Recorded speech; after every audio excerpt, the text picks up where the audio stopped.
بسم اللہ الرحمن الرحیم نحمده ونصلی علی رسولہ الکریم اما بعد۔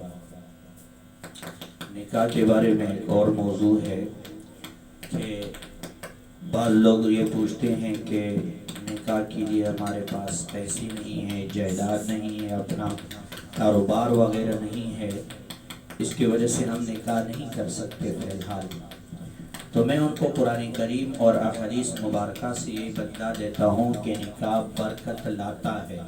قرآن کریم فرماتے ہیں اعوذ باللہ من الشیطان الرجیم ان یکونوا فقراء یغنیہم اللہ ان یکونوا فقراء یغنیہم اللہ من فضلہ۔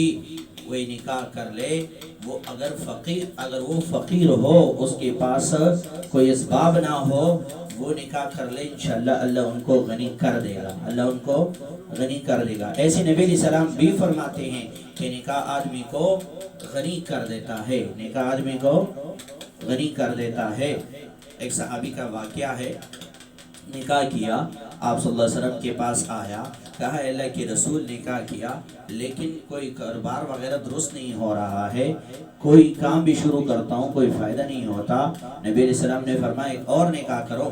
جب اس کا دوسرا نکاح ہوا تو بعد میں آیا اے اللہ کے رسول اب بھی کچھ نہ ہوا، نبی علیہ السلام نے فرمایا تیسرا نکاح کر لو۔ جب اس کی 3 نکاح ہو گئے، اللہ تعالیٰ نے اس کے اوپر مالوں کی بارش فرمائی، وہ بڑا مالدار ہو گیا۔ لہٰذا نکاح برکت لاتا ہے، جب نکاح ہو جائے تو انشاءاللہ اللہ تعالیٰ اس کے ذریعے سے بہت زیادہ مال عطا کریں گے۔